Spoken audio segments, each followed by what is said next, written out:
तुमस्य विश्वस्य परम निधानम वेत्तासि वेद्यम च परम च धाम त्वया ततं विश्वमनंत रूप।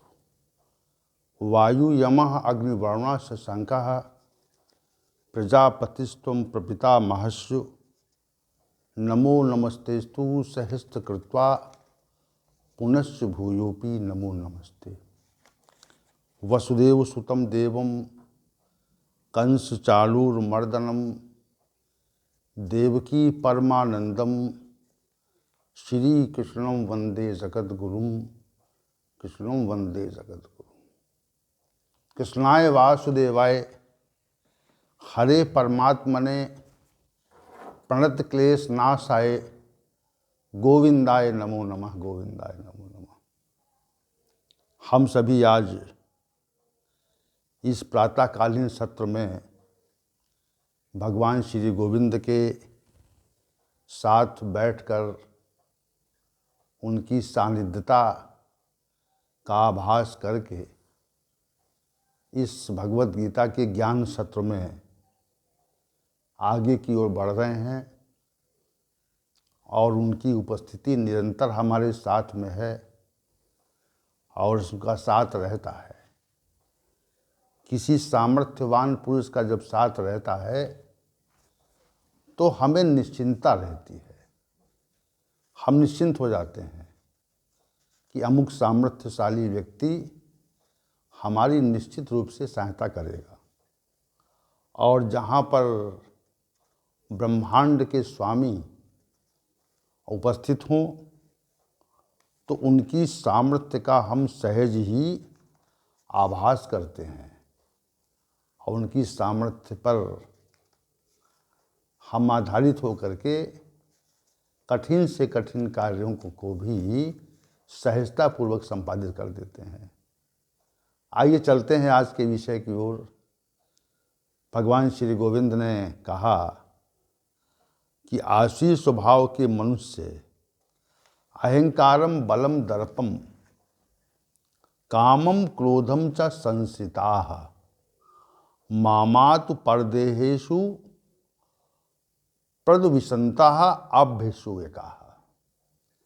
हे अर्जुन, जो आसुरी स्वभाव के मनुष्य हैं वे अहंकार, बल, घमंड, कामना, क्रोध के आश्रय में रहते हैं और दूसरे अन्य व्यक्तियों की निंदा किया करते हैं और सर्वत्र प्राणी मात्र में ही स्थित आत्म परदेहेषु, स्वयं के और दूसरों के शरीर में स्थित देहेषु माम प्रद्विषन्तः, मुझसे द्वेष करते हैं। यहाँ पर श्री भगवान की सत्ता विशेष प्रदर्शित हुई है। आसुरी स्वभाव के मनुष्यों का जो वर्णन है वो तो हुआ ही है, सत्ता विशेष का भी यहाँ प्रकटीकरण है।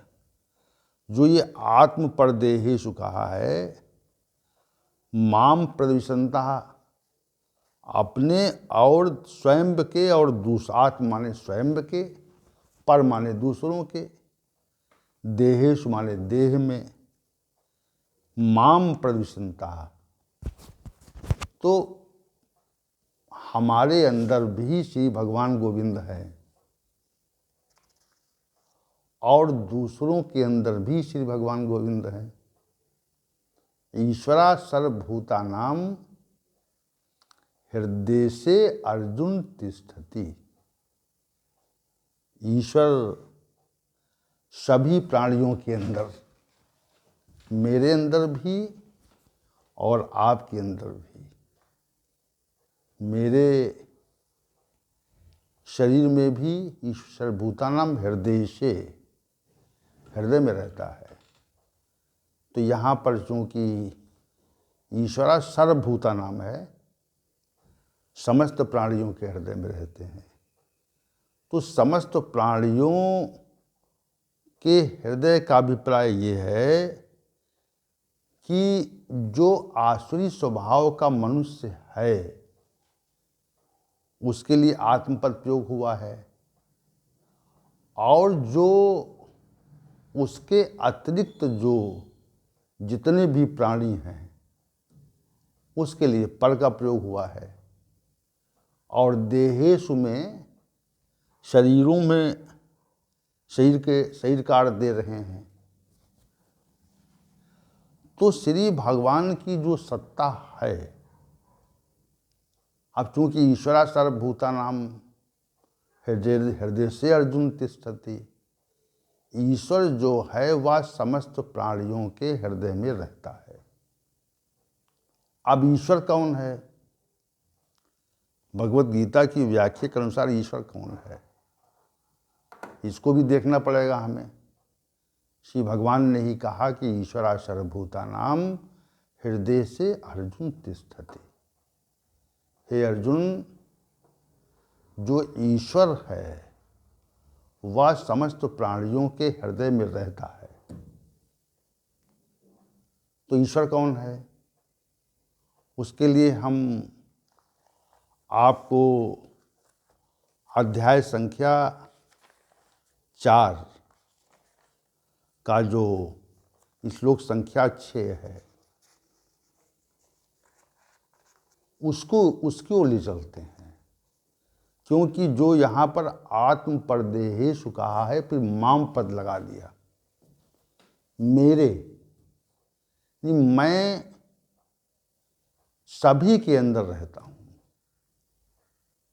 और ईश्वर सभी के अंदर रहता है।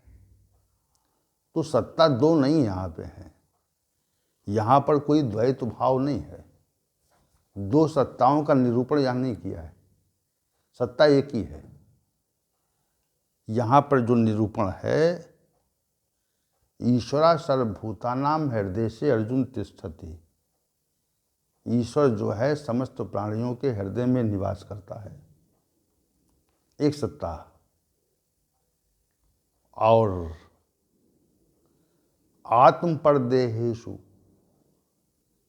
व्यक्ति विशेष जो आसुरी स्वभाव का है उसके अंदर भी ईश्वर रहता है और दूसरे व्यक्तियों के अंदर भी रहता है, दूसरे प्राणियों के अंदर भी रहता है। तो वो कौन है जिससे इन्होंने, श्री भगवान ने माम पद का अपने लिए कहा है।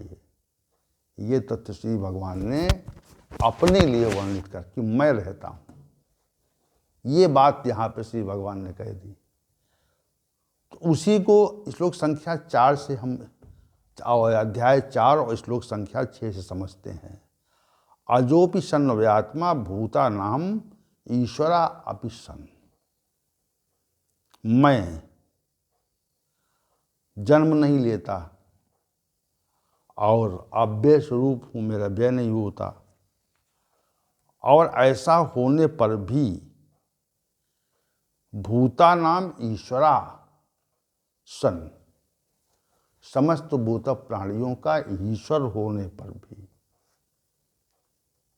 समस्त भूत प्राणियों का ईश्वर होने पर भी इन्होंने ये बात श्री भगवान ने कही कि मैं ही जो है वह समस्त प्राणियों का ईश्वर हूँ। ईश्वर होने के कारण मेरा जन्म नहीं होता।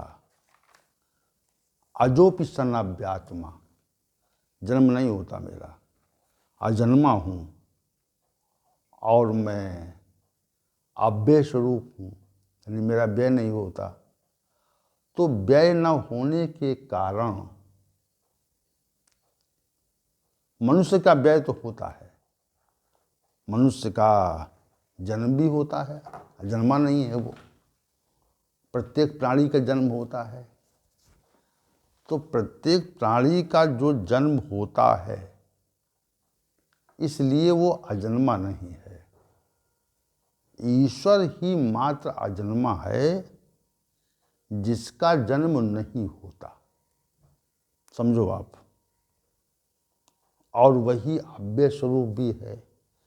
हम सभी मनुष्यों का व्यय होता है। शरीर का क्षय ही व्यय माना जाता, शरीर का क्षय हो गया, शरीर धीरे धीरे धीरे धीरे उसका व्यय होता जाता है। जो शरीर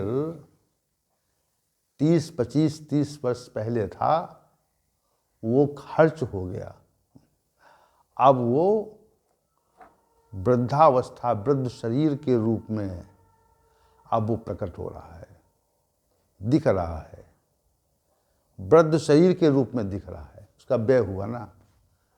ऐसा ईश्वर के साथ नहीं है, ईश्वर कभी व्यय नहीं होता। तो यहाँ पर जो श्री भगवान ने अपने को ईश्वरी सत्ता के रूप में प्रकट कर दिया, और यहाँ पर श्री भगवान ने जो ये कहा कि माम जो पद प्रयुक्त हुआ है, माम पद से श्री भगवान ने जो विशिष्ट बात कही है कि आत्म परदेहेषु माम प्रद्विषन्तः, तो अपने स्वयं के और अन्य लोगों के शरीर में जो मेरी उपस्थिति है उससे भी उनके प्रति द्वेष, उनके अंदर द्वेष भाव रहता है। तो ये जो सत्ता है, कौन सत्ता है? माम पद से श्री भगवान ने स्वयं की सत्ता का निरूपण किया है कि मैं ही रहता हूं। अब हमारी दृष्टि नहीं घूम पाती उधर, हमारी अभी हमने कहा था विगत सत्र में कल के कि दृष्टि घूम नहीं पाती, इतनी कमी है। वो तो हमारे शरीर में उपस्थित ही है, बाहर भी उपस्थिति उनकी है और उनकी उपस्थिति हमारे अंतर में भी है, हमारे हृदय में है। तो हम उनसे भरे हुए हैं, श्री भगवान से हम खाली नहीं हैं। जैसे जल में, पात्र में जल होता है तो पात्र जल से भरा होता है, वैसे ही प्राणी जो है, जीव है, वह श्री भगवान से भरा हुआ है। और पात्र में, पात्र जल से भरा हुआ हो और हम उस पात्र में उपस्थित जल को देख न सकें, उसका आभास न कर सकें, तो ये हमारी अपनी कमी है। ये कमी ईश्वर की नहीं है, ये हमारी अपनी कमी है कि जल से भरे पात्र में जल भरा हुआ है और उस जल को हम देख नहीं पा रहे। विशेष बात है, परमात्मा या श्री भगवान तो यहाँ उपस्थित हैं, हमारे साथ बैठे हुए हैं। दृष्टि इसके, इस श्लोक के जो अंतिम जो पद हैं, वह अंतिम पद अत्यंत महत्वपूर्ण है। अंतिम जो पद कहा श्री भगवान ने, देश वाली बात तो अलग है, यहाँ पर पहले सत्ता वाली बात समझिए आप कि आत्म परदेहेषु माम प्रद्विषन्तः, जो मैं आपके अंदर भी हूँ और दूसरे लोगों के अंदर भी हूँ। तो ऐसी सत्ता को समझिए, ऐसी सत्ता पर आपकी दृष्टि, उस दृष्टि को घुमाएं आप और देखें कौन सी सत्ता हमारे अंदर प्रविष्ट है, बैठी हुई है। तो उसको हम देख नहीं पा रहे हैं। और जब वो देख नहीं पा रहे हैं, उसका आभास नहीं कर पा रहे हैं। जो अव्यक्त स्थिति है ना, स्थिति अव्यक्त है, और हम इस संसार को देख रहे हैं। संसार में जो वस्तुएं हैं, व्यक्ति हैं, उनसे हमारा व्यवहार हो रहा है। कहाँ व्यवहार हो रहा है? व्यवहार उन व्यक्तियों से हो रहा है जो हमारे निकट हैं, हमारे संयोग में हैं, हमसे संयोग बनाए हुए हैं। ऐसे व्यक्तियों से हमारी संलग्नता है। तो ये संलग्नता जो है, अगर समाप्त हो जाए, इसके हम इस श्लोक के जो वास्तविक तथ्य श्री भगवान ने कहा है कि मेरी उपस्थिति है आत्म परदेहेषु माम, मैं आपके अंदर भी हूँ और दूसरे व्यक्तियों के अंदर भी मैं विराजमान हूँ। ये बात श्री भगवान ने कही। तो इसको केवल समझना ही तो है ना, इसको केवल, इसका हमें केवल आभास करना है और कुछ काम नहीं है। आभास हो गया अगर, और हमने उनकी सत्ता को समझ लिया, सत्ता को जान लिया हमने अगर, तो जैसे ही हम सत्ता जानते हैं, समझते हैं, वैसे ही हमको बोध हो जाता है। और जब तक हम सत्ता समझते नहीं हैं, जानते नहीं हैं, तब तक उनका बोध नहीं होता। कैसे बोध होगा? हमारी दृष्टि उधर नहीं है, हमारा आभास उधर नहीं है। तो आभास का जो कार्य है वो हमको करना पड़ेगा। वे नहीं कराएंगे, वे तो सर्वत्र ही हैं, उनकी सत्ता तो सर्वत्र ही है। हमें शास्त्रों की संगता, संग रह करके, मनुष्यों के संग रह करके उस सत्ता का केवल आभास करना है और कुछ करना नहीं यहाँ पे। अब आइए चलते हैं इस श्लोक की व्याख्या की ओर, जो कल भी चल रही थी और आज भी गति करने की स्थिति में है। श्री भगवान ने आशी स्वभाव के मनुष्यों के संदर्भ में श्लोक के पूर्वार्ध भाग में 5 बातें विशेष कही कि उनका आशी स्वभाव के मनुष्यों का जो आश्रय होता है, कहाँ आश्रय होता है, उनकी जो संस्कृता है, उनकी जो परायणता है, वह कहाँ पर होती है।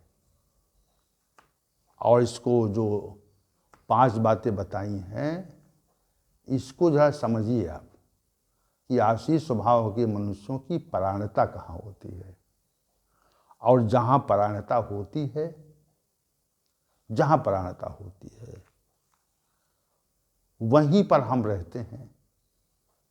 जिसका हम आश्रय लिए रहते हैं, हम उसी वहीं पे रहते हैं। जैसे हम पृथ्वी का आश्रय लिए हुए हैं, तो हम पृथ्वी पर हैं।